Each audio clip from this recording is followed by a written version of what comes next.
Shanti. And may I welcome you to the teachings of Kriya Yoga. My name is Swami Kriya Japananda, and I would like to share with you in this short message what I consider to be one of the great gifts that Goswami Kriyananda gave to us throughout his teachings, the teachings. And I share it in honor of Goswami Kriyananda, my guru, our guru, with deep gratitude for all the unselfish love and the efforts that I saw him put forth in transmitting to us so many life-changing teachings and techniques throughout the decades. Goswami Kriyananda taught his disciples and students from way back in the mid-1960s until he transitioned in 2015. And he was a brilliant and wonderful, creative speaker, teacher, and guru. He truly was a guiding light for so many of us on the spiritual pathway. As you may know, he was initiated into Kriya Yoga by his guru, Sri Shelley Trimmer, who was a direct disciple of Paramahansa Yogananda and studied with Yogananda in the late 1930s in Encinitas. And many of Goswami Kriyananda's disciples and students had the great blessing of being able to visit with Shelley at his home while he was still here on this earth plane to ask questions about the Kriya pathway. And we today are linked into that Kriya lineage to carry on the teachings that were given to us in whatever way that we are able, and to whoever is seeking to learn. For decades, Goswami Kriyananda taught classes, retreats, seminars on Kriya Yoga and mysticism. And at his Sunday noon inspirational meditations that he gave each week, he would always say, "My beloved, there is only one purpose in this life, and that is to touch Brahman, to know God, to know the reality." He often referred to it as Sat, Chit, Ananda, being, consciousness, bliss.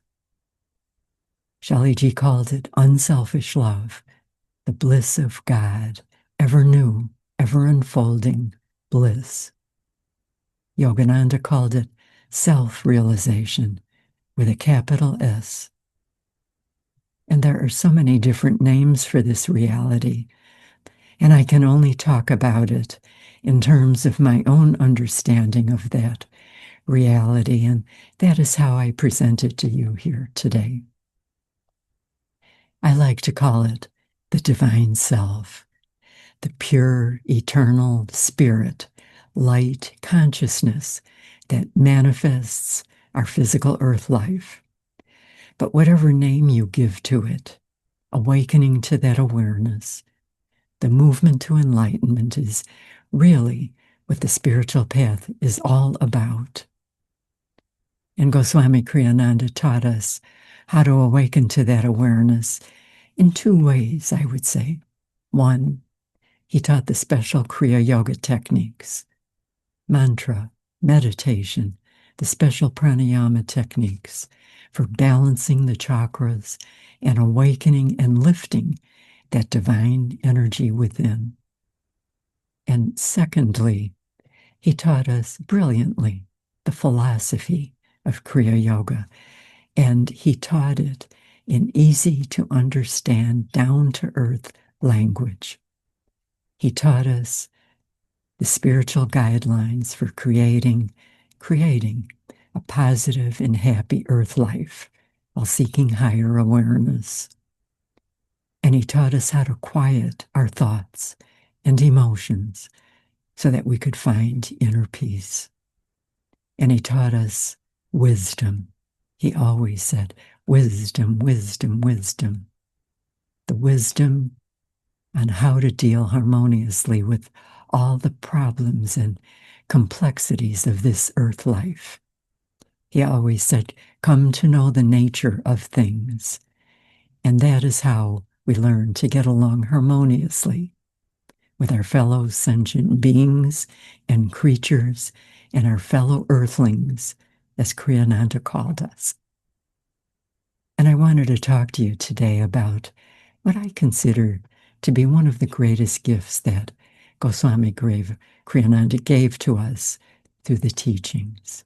The great gift here on my altar.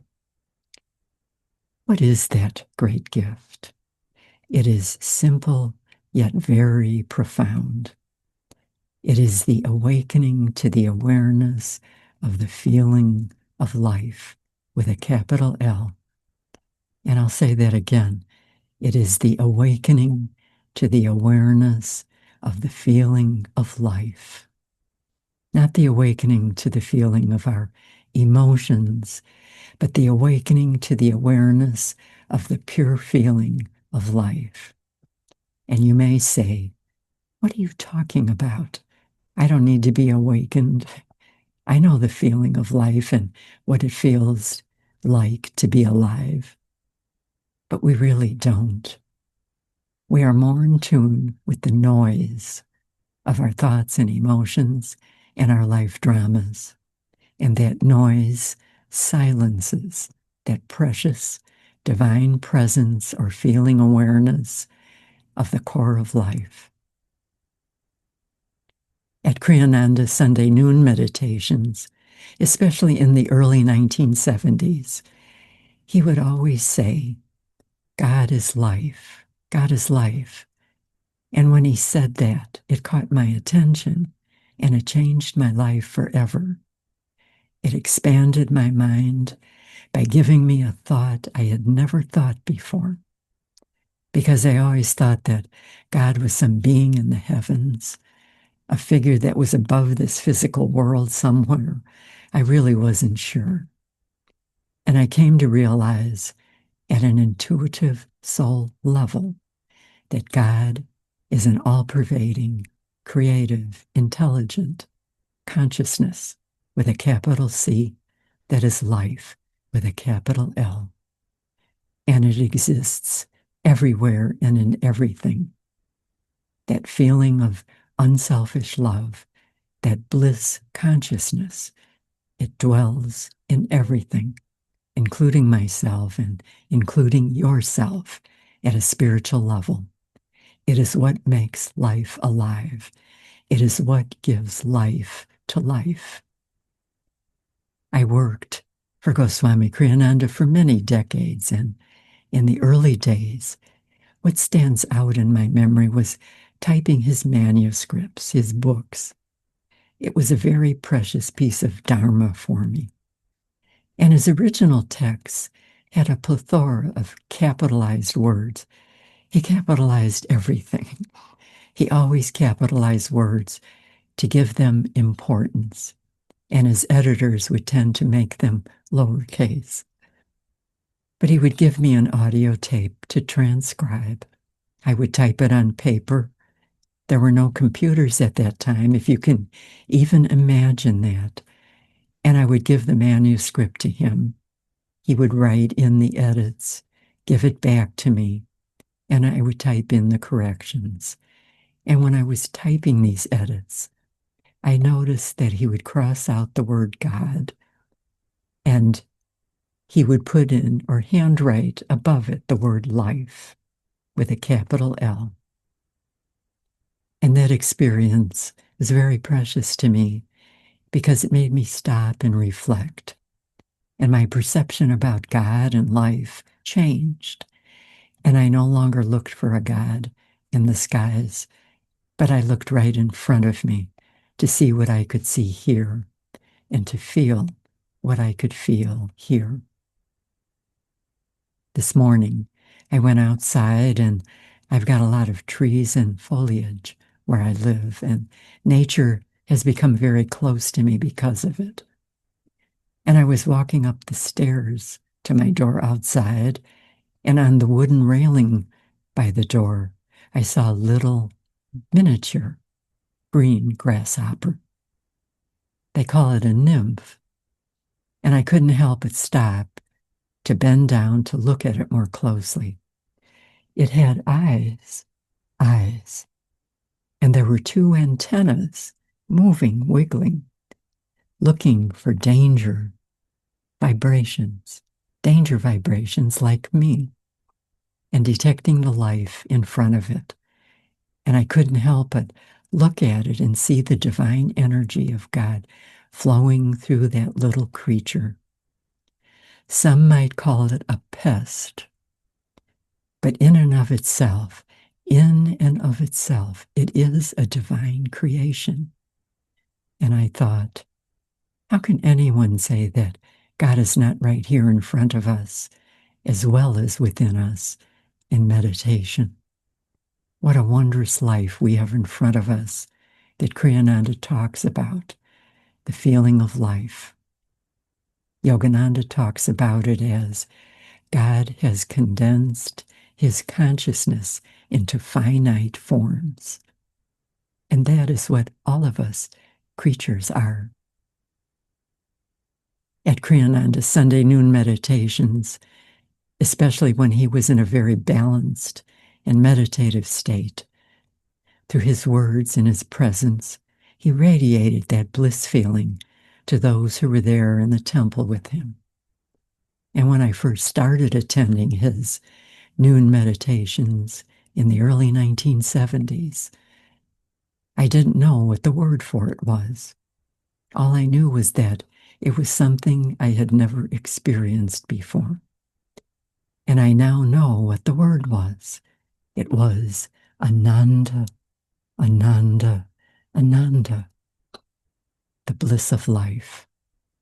And through his words and presence, he planted the seed of that bliss consciousness to those around him. I call it the outer fringes of divine awareness.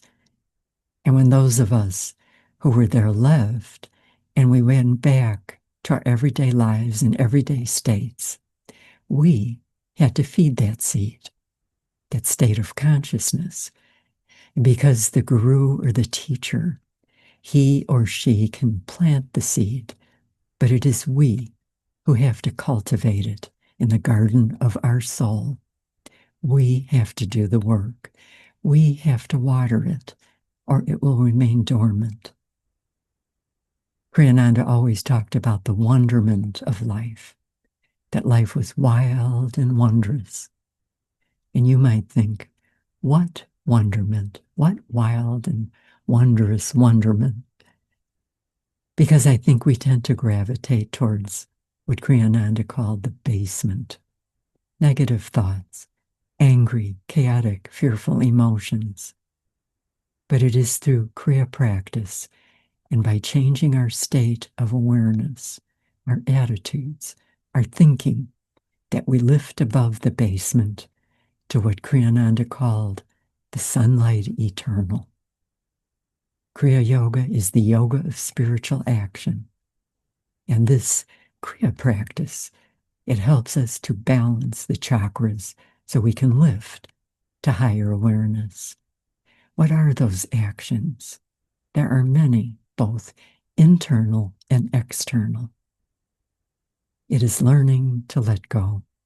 It is becoming detached, but as Kriyananda says, not indifferent. It is meditation. It is Kriya pranayama practice. It is prayer. It is spiritual thinking. It is reading, studying, inspiring words. It is compassion. It is changing our attitude and our perceptions. It is by unselfish service and unselfish love. It is by devotion to our Ishta Devata, where we take that formless being of God and see it in a form that is holy and beautiful and meaningful to us, that we can relate to and talk to. We lift to higher awareness by looking upward to goodness, rather than looking downward to problems and negativity.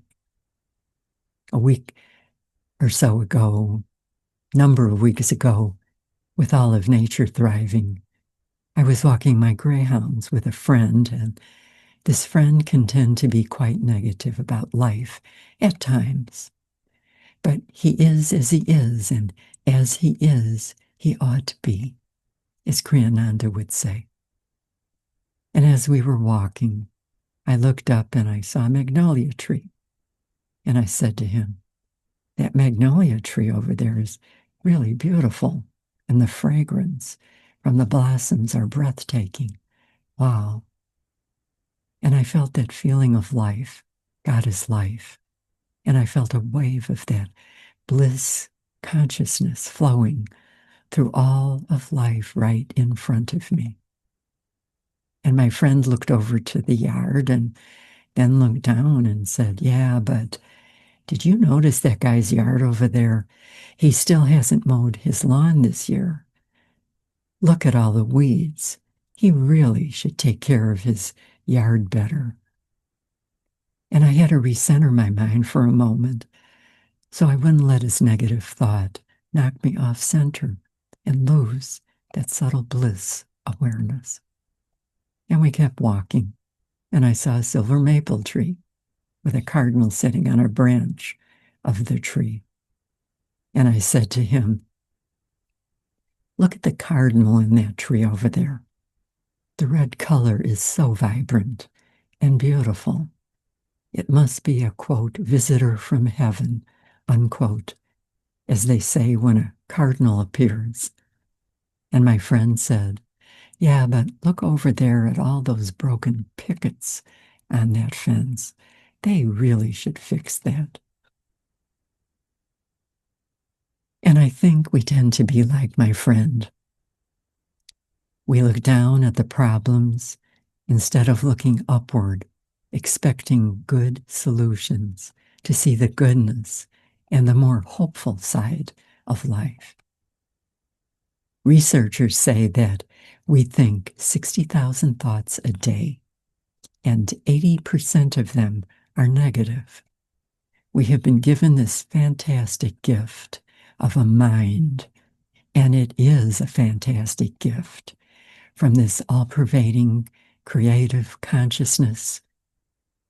And foolishly, we tend to automatically look for the negative instead of automatically looking for the positive in our life.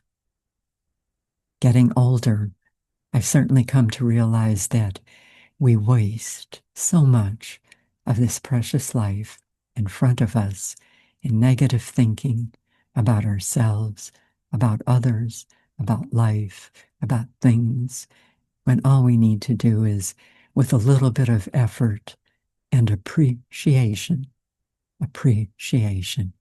turn it around and look for the good. And Patanjali in the Yoga Sutras had the remedy for this. In Book 2, Sutra 33, he said, when disturbed by negative thoughts, opposite positive thoughts should be cultivated. Looking for the goodness taps into the bliss channel, that center channel within, while looking at the negative closes it off. And I would like to end this meditation with a very short and simple technique, one that I think can help one to become more established in the awareness of this feeling of life and make it more a part of you. At least once a day, sit quietly, anywhere, on your meditation cushion, on a chair, on the edge of your bed. You can even do it standing with your eyes closed. And simply take 1 minute and close your eyes. Take in a slow, deep, quiet breath and move that inhalation inward through the spiritual spine, upward, so it reaches the single eye, the point between the eyebrows, the seat of awareness, the seat of your awareness. Hold the breath at that point. And as you hold the breath, feel what Kriyananda called a moment of perfect peace, a moment of the blissful feeling of life itself. Then slowly exhale. Continue sitting quietly for a few more moments, and then Take that spiritual feeling and lock it into your heart. And then go about your daily life and try to remember that moment of perfect peace as a companion throughout the day.